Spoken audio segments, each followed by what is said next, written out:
Em nome do Pai, e do Filho, e do Espírito Santo. Amém. Queridos irmãos e irmãs em Cristo, hoje, 10 de março, segunda-feira da primeira semana da Quaresma. O evangelho que iremos escutar é tirado do capítulo 25 de São Mateus, 31 a 46, porém, vamos ler uma parte mais abreviada do texto. Naquele tempo disse Jesus aos seus discípulos: quando o Filho do Homem vier em sua glória, acompanhado de todos os anjos, então se assentará em seu trono glorioso.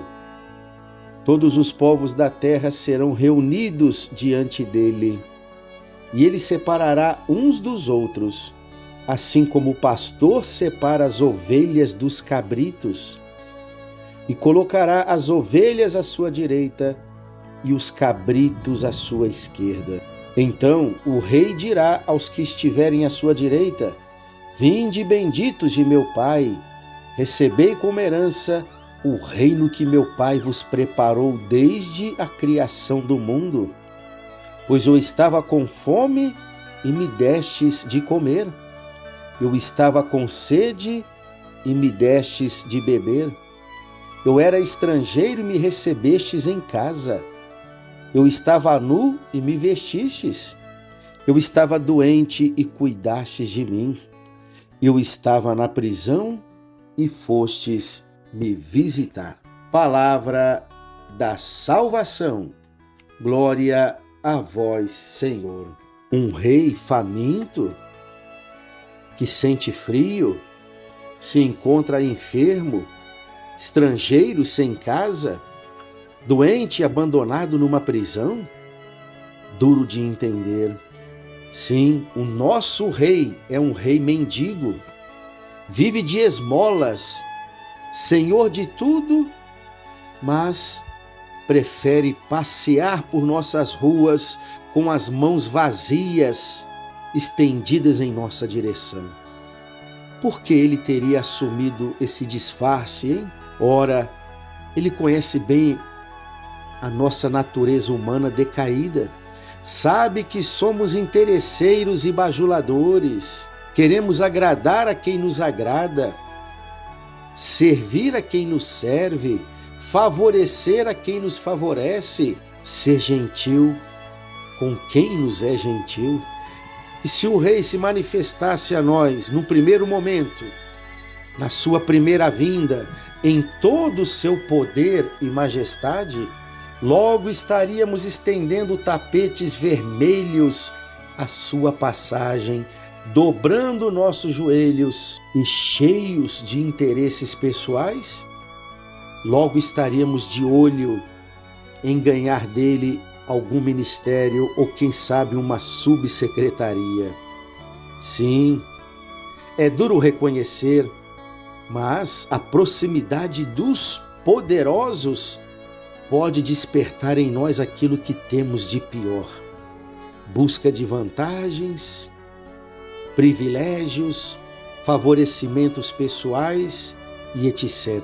Se o nosso rei viesse na sua primeira vinda como um rei cheio de poder, logo tentaríamos levar vantagem às suas custas, usaríamos o seu braço forte para aniquilar nossos inimigos, assaltaríamos os tesouros de sua graça em benefício próprio, além da velha tentação de dividir o planeta em duas partes, o nosso lado e o outro lado. Deve ser por isso que o nosso rei vem até nós de forma miserável. Ele tem fome e sede, ele é preso e hospitalizado, ele veste trapos e não tem uma pedra onde repousar a cabeça. E assim, fraco e deficiente, sem atrativos, até mesmo repulsivo, como se fez no alto da cruz, ninguém se aproximará dele por interesse ou comodismo. Se alguém lhe estender a mão, certamente o fará por amor. O reino de Cristo não é um reino de poder, como aqui se estabelecem os potentados deste mundo. O seu reino é um estado de amor. E um amor que se faz serviço, que se faz doação, e de forma gratuita, hein? Sem esperar nada em troca. Por isso que ser cristão não é nada fácil. Ser cristão significa configurar a nossa vida ao Cristo. E configuração aqui não se trata de imitar o Cristo de uma forma puramente externa, pois assim, até os macaquinhos do zoológico são capazes de imitar os adultos e as crianças que brincam com eles. Configurar a vida a Cristo é deixar que o próprio Cristo transforme o nosso coração num coração cada vez mais semelhante ao dele. Ou então, como disse uma vez São Paulo escrevendo aos Filipenses, é ter os mesmos sentimentos de Cristo em nós. O seu reino possui um dinamismo de amor, e um amor que transborda na direção dos mais fracos, dos mais abandonados. Não é à toa que um São Francisco de Assis, que antes participava da nobreza italiana e almejava uma carreira militar promissória, porém teve o seu encontro pessoal, transformador e apaixonante pelo Cristo, reconhecendo-o num leproso desfigurado pela lepra. Porque Deus é assim, hein? Gosta de se esconder por detrás dos sofrimentos das pessoas, porque Ele é pastor de ovelhas. E como pastor de ovelhas, Ele quer buscar as mais abandonadas. Ele dá tudo de si, até a última gota do seu preciosíssimo sangue, para retomá-las, para salvá-las, para curá-las de suas enfermidades. O nosso Rei sempre nivela tudo por baixo, atendendo primeiro aqueles que mais necessitam. O Rei, ele tem um coração mole. Logo se derrete diante de nossas dores. A nossa miséria faz cócegas em sua misericórdia.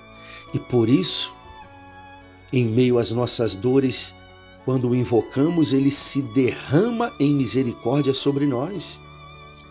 Que decepção aqueles discípulos cuja mãe apresentou a Jesus este pedido tão cheio de ambições desmedidas, solicitando que os dois se sentassem em seu reino, um à direita e um à esquerda do Senhor. Quanta impertinência materna! Afinal, no reino, nem há tempo para se sentar. O reino de Cristo é dinâmico, é um movimento de amor. Para entrar neste reino, a primeira condição é caminhar, é se colocar no seguimento de Jesus. E caminhar depressa, porque o Rei não tem tempo a perder em sua exigente missão.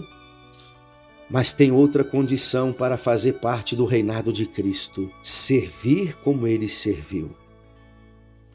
Fazer da nossa vida um dom de amor pelos outros e de forma gratuita, como Cristo fez da sua vida uma entrega total por nós e pela humanidade inteira. Sabe quem é o maior no reinado de Cristo?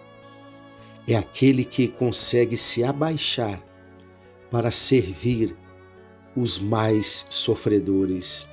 Louvado seja o nosso Senhor Jesus Cristo, para sempre seja louvado.